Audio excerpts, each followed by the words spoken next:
ನಮಸ್ಕಾರ ಮಿತ್ರರೇ. ಇವತ್ತು ತುಳುನಾಡಿನ ಸಾಂಪ್ರದಾಯಿಕ ಅಡಿಗೆಯಾದ ಬಸಳೆ ಪುಂಡಿ. ನಾವು ತುಳುವರಿಗೆ ಬಸಳೆ ಪುಂಡಿ ಹೇಳಿದರೆ ಬಹಳ ಇಷ್ಟ. ಅದನ್ನು ಬಸಳೆ ಸಿಕ್ಕಿದರೆ ಸಾಕು, ನಾವು ಅದನ್ನು ಮಾಡ್ತೇವೆ, ಖುಷಿ ಪಡ್ತೇವೆ. ಹಾಗಾದರೆ ಈ ಬಸಳೆ ಪುಂಡಿಯನ್ನು ಹೇಗೆ ಮಾಡುವುದು, ಅದಕ್ಕೆ ಏನೆಲ್ಲ ಸಾಮಗ್ರಿಗಳು ಬೇಕು ಎಂದು ನೋಡೋಣಲ್ಲವೇ? ಮಂಗಳೂರಿನ ಸಾಂಪ್ರದಾಯಿಕ ಅಡಿಗೆ ಬಸಳೆ ಪುಂಡಿ ಮಾಡಲು ಬೇಕಾಗುವ ಸಾಮಗ್ರಿಗಳು. ಇಲ್ಲಿ ಬಸಳೆ ಎಲೆ ಉಂಟು, ಇಲ್ಲಿ ಬಸಳೆಯ ದಂಟುಗಳನ್ನು ಹೆಚ್ಚಿಟ್ಟುಕೊಂಡಿದ್ದೇನೆ. ಇಲ್ಲಿ ಪುಂಡಿ ಮಾಡಲಿಕ್ಕೆ 4 ಗಂಟೆಗಳ ಕಾಲ ನೆನೆಸಿಟ್ಟಂತಹ ಬೆಳ್ತಿಗೆಯ ಅಕ್ಕಿ ಉಂಟು. ಇದು ಯಾವ ಅಕ್ಕಿ ಸಹ ನೀವು ತೆಗೆದುಕೊಳ್ಬೋದು, ರೇಷನ್ ಅಕ್ಕಿ ಸಹ ತೆಗೆದುಕೊಳ್ಬೋದು, ಅಥವಾ ಸೋನಾ ಮಸಾಲೆ ಸಹ ತೆಗೆದುಕೊಳ್ಬೋದು. ಈಗ ಇಲ್ಲಿ 5 ಬ್ಯಾಡಗಿ ಮೆಣಸು, 1/2 ಚಮಚದಷ್ಟು ಕೊತ್ತಂಬರಿ, 1 ಚಮಚ ಜೀರಿಗೆ, ಸ್ವಲ್ಪ ಹುಳಿ, 1/4 ಚಮಚ ಮೆಂತೆ, 4-5 ಕರಿಮೆಣಸು, ಇಲ್ಲಿ ಒಂದು ನೀರುಳ್ಳಿ, 5-6 ಗಾರ್ಲಿಕ್ ಪಾಟ್ಸ್, ಮತ್ತು ಒಂದು 100-150 ಗ್ರಾಮ್ಸ್ನಷ್ಟು ತೆಂಗಿನ ತುರಿ. ನಿಮಗೆ ಹೆಚ್ಚು ಗ್ರೇವಿ ಬೇಕಿದ್ದರೆ 150 ಗ್ರಾಮ್ಸ್ನಷ್ಟು ತೆಂಗಿನ ತುರಿ ತೆಗೆದುಕೊಳ್ಬೋದು, ಅಥವಾ 100 ಗ್ರಾಮ್ಸ್ನಷ್ಟು ಸಾಕು. ಹಾಗಾದರೆ ಹೇಗೆ ಮಾಡುವುದೆಂದು ನೋಡೋಣ ಅಲ್ಲವೇ? ವೀಕ್ಷಕರೇ, ಮೊದಲು ಈ ಬಸಳೆಯನ್ನು ಒಂದು ಕುಕ್ಕರ್ನಲ್ಲಿ ಹಾಕ್ಕೊಂಡು ಬಸಳೆ ದಂಟು ಮತ್ತು ಬಸಳೆಯ ಎಲೆ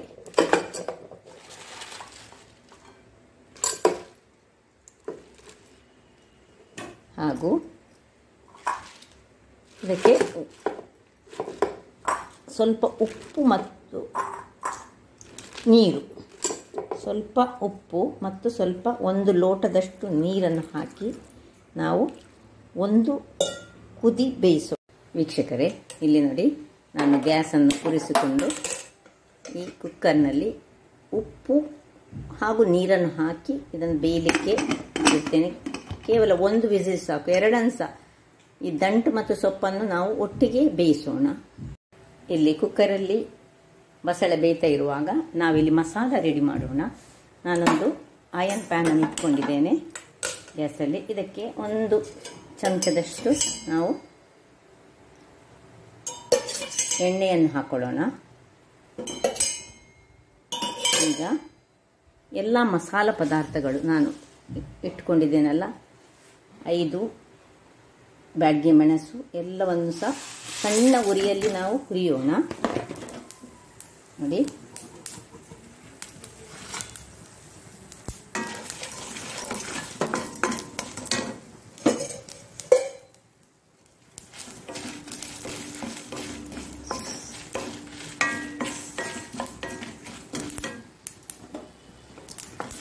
ಇದರಲ್ಲಿ 5 ಬ್ಯಾಡಗಿ ಮೆಣಸು, 1/2 ಚಮಚದಷ್ಟು ಕೊತ್ತಂಬರಿ, 1 ಚಮಚದಷ್ಟು ಜೀರಿಗೆ, 1/2 ಚಮಚದಷ್ಟು ಸಾಸಿವೆ, 1/4 ಚಮಚದಷ್ಟು ಮೆಂತೆ, 5-6 ಕರಿಮೆಣಸು ಎಲ್ಲ ಉಂಟು. ನೋಡಿ, ಚೆನ್ನಾಗಿ ಸಾಸಿವೆ ಪಟ್ಪಟ್ಟ ಹೇಳುವಾಗ ಹೆಚ್ಚು ಇದು ಹುರಿಬೇಕಂತಿಲ್ಲ. ಇದನ್ನು ಆಫ್ ಮಾಡಿಕೊಂಡು ನಾವು ಇದಕ್ಕೆ ತೆಂಗಿನ ತುರಿಯನ್ನು ಸೇರಿಸಿ, ಆ ತೆಂಗಿನ ತುರಿ ಇದರ ಬಿಸಿಯಲ್ಲೇ ಬಾಡಿಕೊಳ್ಬೇಕು. ಅದರೊಟ್ಟಿಗೆ ನಾನು 2-3 ಗಾರ್ಲಿಕ್ ಪಾಟ್ಸ್ಗಳನ್ನು ಸಹ ಸೇರಿಸ್ತಾ ಇದ್ದೇನೆ.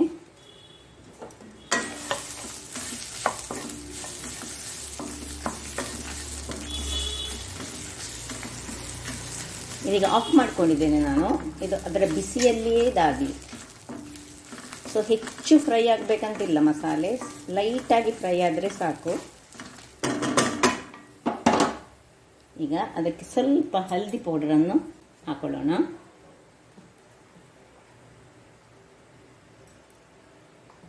ಇನ್ನು ಮಸಾಲೆ ಸ್ವಲ್ಪ ತಣ್ಣಗಾಗಲಿ, ಆಮೇಲೆ ಅದನ್ನು ಗ್ರೈಂಡ್ ಮಾಡೋಣ. ಇಲ್ಲಿ ಮಸಾಲೆ ತಣ್ಣಗಾಗ್ತಿರುವಾಗ ನಾವು ಈ ಪುಂಡಿಗೆ ಗ್ರೈಂಡ್ ಮಾಡ್ಕೊಳ್ಳೋಣ. ನೋಡಿ, ಒಂದು ಮಿಕ್ಸಿಯನ್ನು ತೆಗೆದುಕೊಂಡು ಅದರಲ್ಲಿ ನಾನು ಇದರಲ್ಲಿ 1.5 ಲೋಟದಷ್ಟು ಅಕ್ಕಿಯನ್ನು ತೆಗೆದುಕೊಂಡಿದ್ದೇನೆ ವೀಕ್ಷಕರೇ. ನೀವು ಎಷ್ಟು ಮಂದಿ ಇದ್ದೀರಿ ಅದರ ಪ್ರಕಾರ ನೀವು ಅಕ್ಕಿ ತೆಗೆದುಕೊಂಡ್ರೆ ಆಯಿತು.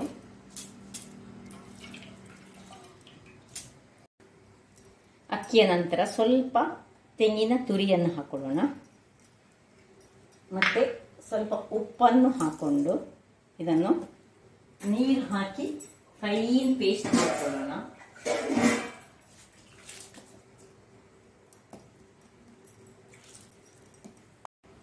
ನೋಡಿ ವೀಕ್ಷಕರೇ, ನೋಡಿ ಗ್ರೈಂಡ್ ಮಾಡಿ ಆಯಿತು. ತುಂಬ ಫೈನ್ ಬೇಡ, ದೋಸೆ ಅಷ್ಟು ಫೈನ್ ಬೇಡ. ನೋಡಿ ಹೀಗೆ ಸ್ವಲ್ಪ ತರಿ ತರಿ ಇದ್ರೂ ತೊಂದರೆ ಇಲ್ಲ, ಇದು ಬೆಳ್ತಿಗೆ ಅಲ್ಲ, ಸ್ವಲ್ಪ ಫೈನ್ ಆಗ್ತದೆ ಅಷ್ಟು. ನೋಡಿ ಸ್ವಲ್ಪ ಕಸ್ಕಸ್ಸು ತೆಂಗಿನ ತುರಿ ಹಾಕೊಂಡಿದ್ದೇವೆ. ಈಗ ಇದಕ್ಕೆ ನಾವು ಸ್ವಲ್ಪ ನೀರನ್ನು ಹಾಕೊಳ್ಳೋಣ. ಒಂದು 2 ಗ್ಲಾಸ್ನಷ್ಟು ನೀರು ಹಾಕೊಳ್ಳೋಣ. ಅದನ್ನು ಕಲಡಿಸುವ ಮೊದಲು ಇಲ್ಲಿ ನೋಡಿ ನಾನು ಗ್ಯಾಸ್ನಲ್ಲಿ ಒಂದು ಬಣಾಲೆಯನ್ನು ಇಟ್ಟುಕೊಂಡಿದ್ದೇನೆ. ಈಗ ಇದನ್ನು ಪುಂಡಿ ಮಾಡೋ ಮೊದಲು ಅದನ್ನು ಸ್ವಲ್ಪ ಆರಿಸಿಕೊಳ್ಬೇಕಾಗ್ತದೆ. ನೋಡಿ ಇಲ್ಲಿ ಈ ನೀರನ್ನು ಹೀಗೆ ಹಾಕಿದ ನೀರನ್ನು ಕಲಾಡಿಸಿಕೊಳ್ಳೋಣ.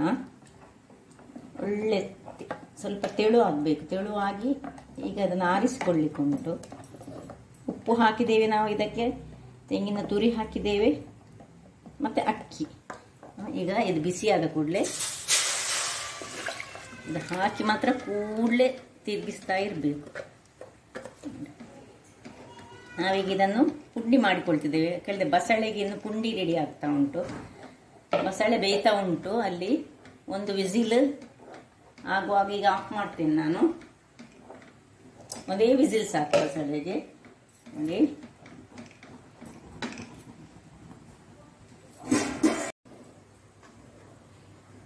ಹೀಗೆ ಕೈ ಬಿಡದೆ ತಿರುಗಿಸ್ತಾ ಇರಬೇಕು. ನೋಡಿ ಇದು ಬೇಗ, ಇದು ಬೆಳ್ತಿಗೆ ಅಕ್ಕಿ ಎಲ್ಲ ಬೇಗ ಇದಾಗ್ತದೆ. ಗಂಟು ಕಟ್ಟಬಾರ್ದು, ಅದು ವೆರಿ ಇಂಪಾರ್ಟೆಂಟ್. ಗಂಟು ಕಟ್ಟದ ಹಾಗೆ ನಾವು ನೋಡಿಕೊಂಡು ತಿರುಗಿಸ್ತಾ ಇರಬೇಕು.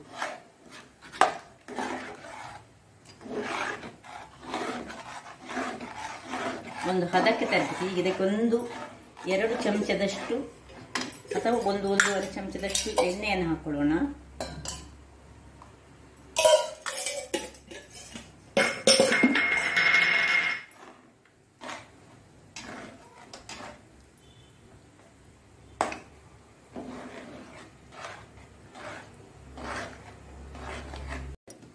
ನೋಡಿ ಇದು ಬೆಳ್ತಿಗೆ ಅಕ್ಕಿ ಆದ್ರಿಂದಾಗಿ ಬೇಗ ಇದಾಗ್ತದೆ, ಗಂಟು ಕಟ್ತದೆ ಸಹ. ನಾವು ಗಂಟಾಗದಾಗಿ ಒಂದು ನೋಡಿಕೊಳ್ಬೇಕಷ್ಟೇ.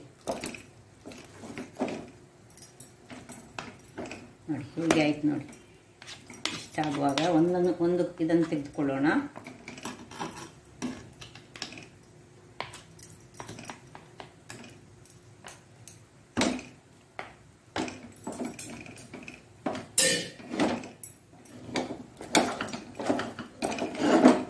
ಅದಕ್ಕೆ ಬರಬೇಕಿದೆ.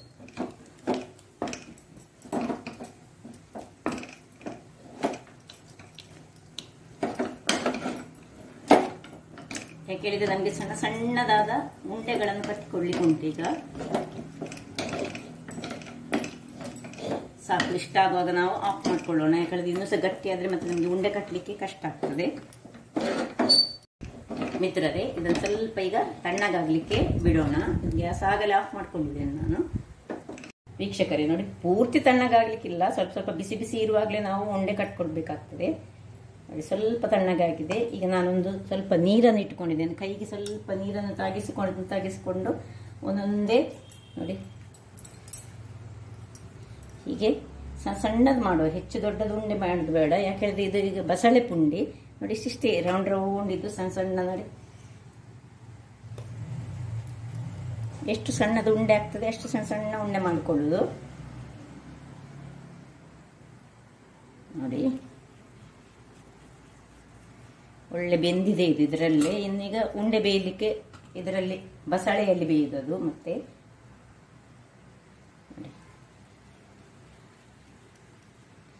ಆದಷ್ಟು ಸಣ್ಣ ಸಣ್ಣ ಉಂಡೆ ಮಾಡಿದರೆ ನಮಗೆ ಒಳ್ಳೆಯದಾಗ್ತದೆ. ಇದಕ್ಕಿಂತ ಸಹ ಸಣ್ಣದು ಮಾಡಿದರೆ ಇನ್ನೂ ಸಹ ಒಳ್ಳೆಯದು. ಈಗೆಲ್ಲ ಸಣ್ಣ ಸಣ್ಣ ಇಷ್ಟಿಷ್ಟೇ ಸಣ್ಣ ಸಣ್ಣ ಉಂಡೆಗಳನ್ನು ನಾನೀಗ ನಿಮಗೆ ಮಾಡಿ ಎಲ್ಲ ಉಂಡೆಗಳನ್ನು ಮಾಡಿ ತೋರಿಸ್ತೇನೆ.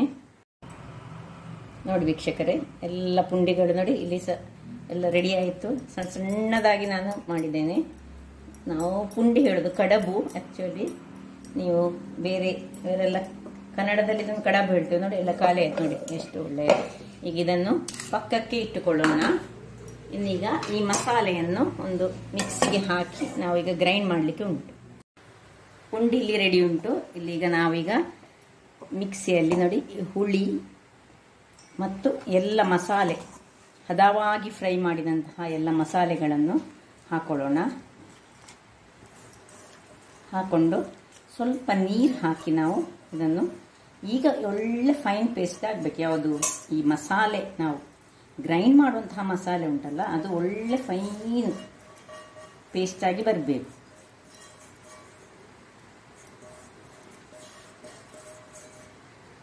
ಸ್ವಲ್ಪ ನೀರು ಹಾಕೊಂಡು ನಾನು ಫೈನ್ ಪೇಸ್ಟ್ ಮಾಡಿ ತರ್ತೇನೆ. ನೋಡಿ ಮಿತ್ರರೇ, ಇಷ್ಟು ಫೈನ್ ಪೇಸ್ಟ್ ಆಗಬೇಕು. ನೋಡಿ ಹೇಗೆ ಆಗಿದೆ ನೋಡಿ. ಈಗ ಇಲ್ಲಿ ಒಂದು ನಾನು ಪಾತ್ರೆಯನ್ನು ಇಟ್ಟುಕೊಂಡಿದ್ದೇನೆ. ಇದಕ್ಕೆ ಇದನ್ನು ಶಿಫ್ಟ್ ಮಾಡಿಕೊಳ್ಳೋಣ. ಈ ಮಸಾಲೆಯನ್ನು ಸ್ವಲ್ಪ, ಈಗ ಇದು ನಾನು ಗ್ಯಾಸ್ ಆನ್ ಮಾಡಲಿಲ್ಲ. ಇಲ್ಲಿ ಕುಕ್ಕರ್ ಒಂದು ವಿಸಿಲ್ ಆಗಿ ಅದು ಬೆಂದಿದೆ. ಒಂದು ವಿಸಿಲ್ ಆಗಿ ತಣ್ಣಗೆ ಸಹ ಆಗಿದೆ. ಈಗ ಇದನ್ನು ಇದಕ್ಕೆ ನಾನು ಶಿಫ್ಟ್ ಮಾಡಿಕೊಳ್ತೇನೆ. ಯಾಕಂದರೆ ಇದರಲ್ಲಿ ಎಷ್ಟು ನೀರುಂಟು ಹೇಳಿ ನಮಗೆ ಗೊತ್ತಿಲ್ಲ. ನೋಡಿ, ಈ ನೀರನ್ನು ನಾನು ಮಿಕ್ಸಿಗೆ ಸ್ವಲ್ಪ ಹಾಕ್ಕೊಳ್ತೇನೆ. ಮತ್ತು ಒಂದನ್ನು ನಿಧಾನಕ್ಕೆ ಈ ಬಸಳೆಯನ್ನು ಇದಕ್ಕೆ, ತಣ್ಣಗೆ ಆಗಿದೆ ಇದು, ಈ ನೀರನ್ನು ಸಹ ಮಿಕ್ಸಿಯಲ್ಲಿ ತೊಳೆದ ನೀರನ್ನು ಸಹ ಇದಕ್ಕೆ ಹಾಕೊಳ್ಳೋಣ. ಈಗ ಗ್ಯಾಸನ್ನು ನಾನು ಆನ್ ಮಾಡಿಕೊಳ್ತೇನೆ. ಈಗ ದಪ್ಪ ಆಗಿದೆ ಇದು. ಇದಕ್ಕೆ ಇನ್ನೂ ಸ್ವಲ್ಪ ನೀರನ್ನು ಹಾಕೊಳ್ಳಿಕ್ಕುಂಟು. 1-2 ಲೋಟಗಳಷ್ಟು ನಾವು ಈಗ ನೀರನ್ನು ಅದಕ್ಕೆ ಹಾಕಬೇಕು. 1 ಲೋಟ ಆಯಿತು. ಇನ್ನೊಂದು ಲೋಟದಷ್ಟು ನೀರನ್ನು, ಅಂದರೆ ಸುರಿಗೆ ದಪ್ಪ ಇಟ್ಟುಕೊಳ್ಳೋದಿಲ್ಲ ನಾವು, ಮತ್ತು ಅದು ತನ್ನಷ್ಟಕ್ಕೆ ನಾವು ಆ ಕಡಬು ಪುಂಡಿಯನ್ನು ಹಾಕುವಾಗ ಅದು ಆಟೋಮೆಟಿಕಲಿ ದಪ್ಪ ಆಗ್ತದೆ. ಸುರಿ ಈಗ ಸ್ವಲ್ಪ ನೀರನ್ನು ಹಾಕ್ಕೊಂಡು ಉಪ್ಪನ್ನೊಂದು ಚೆಕ್ ಮಾಡ್ಕೊಳ್ಳೋಣ. ಮೊದಲಿಗೆ ಬಸಳೆ ಬೇಯುವಾಗ ಸಹ ಉಪ್ಪು ಹಾಕ್ಕೊಂಡಿದ್ದೇನೆ. ಮತ್ತು ಪುಂಡಿ ಮಾಡುವಾಗ ಸಹ ಅದರ ಮೊದಲೇ ಬ್ಯಾಟರ್ ಗ್ರೈಂಡ್ ಮಾಡುವಾಗ ಸಹ ಉಪ್ಪನ್ನು ಹಾಕ್ಕೊಂಡಿದ್ದೇನೆ. ಕಡಬಿನಲ್ಲಿ ಉಪ್ಪು ಉಂಟು, ಇದರ ಉಪ್ಪು ನೋಡಿಕೊಳ್ಳೋಣ. ಸ್ವಲ್ಪ ಚಕ್ಕೆ ಉಂಟು, ಸ್ವಲ್ಪ ಉಪ್ಪನ್ನು ಹಾಕ್ಕೊಂಡು ಈ ಪುಂಡಿಗಳನ್ನು ಕೊದಿಯುವ ಮೊದಲೇ ಈಗಲೇ ಸುರಿಯುವಿಕೆ ಇದನ್ನು ಹಾಕ್ಕೊಳ್ಳೋದು. ಎಲ್ಲ ಪುಂಡಿಗಳನ್ನು ಇದರಲ್ಲಿ ಹಾಕ್ಕೊಂಡು ಅದನ್ನು ಒಂದು 10 ನಿಮಿಷಗಳ ಕಾಲ ಅದರಲ್ಲಿ ಅವುಗಳು ಬೇಯಬೇಕು ವೀಕ್ಷಕರೇ. ನೋಡಿ, ತಿರುಗಿಸಿಕೊಳ್ಳೋಣ. ಈಗ ಮುಚ್ಚಳ ಮುಚ್ಕೊಳ್ಳೋಣ.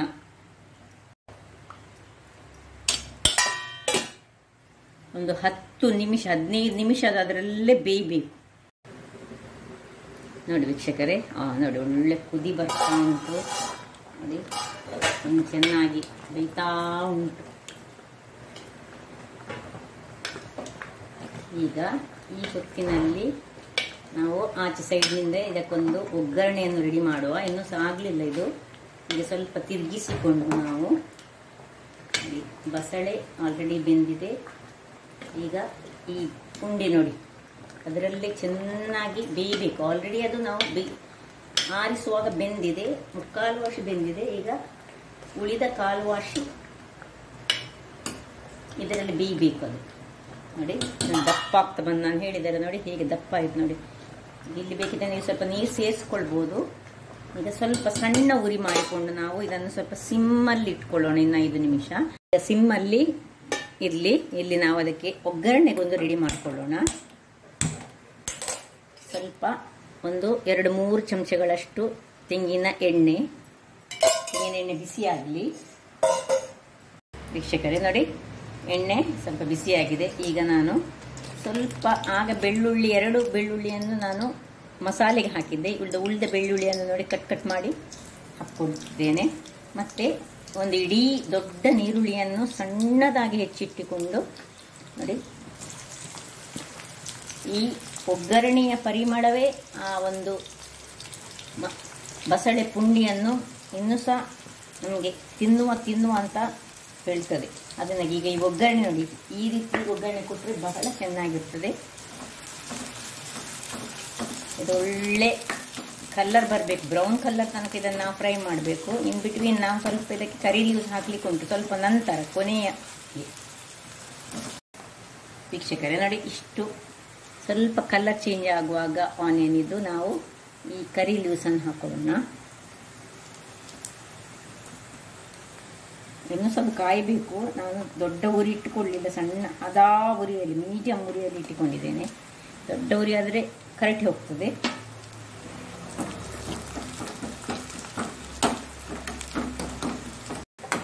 ನೋಡಿ ವೀಕ್ಷಕರೇ, ನೋಡಿ ಕಲರ್ ನೋಡಿ, ಬ್ರೌನಿಶ್ ಹೀಗೆ ಬರುವಾಗ ಅದಕ್ಕೆ ಪರಿಮಳವೇ, ಅದ ಅರೋಮವೇ ಒಂದು ಬೇರೆ ಹೇಳ್ಬೋದು.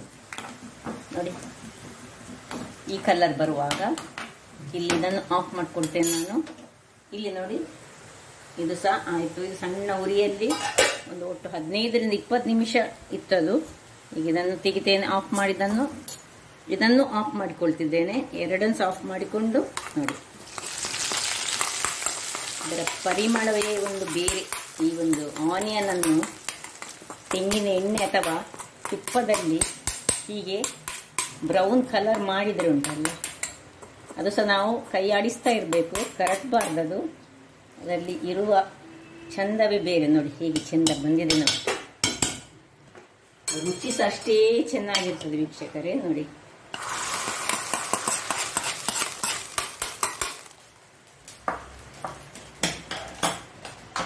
ಹೇಗೆ ಬಂದಿದೆ.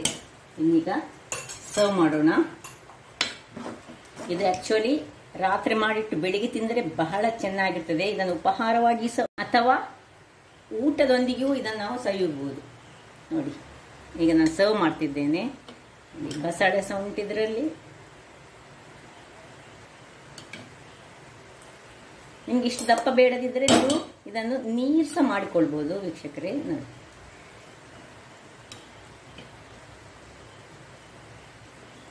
ಹೆಚ್ಚು ಸೊಪ್ಪಿದ್ರೆ ಒಳ್ಳೆ ಆಗ್ತದೆ ಇದರಲ್ಲಿ.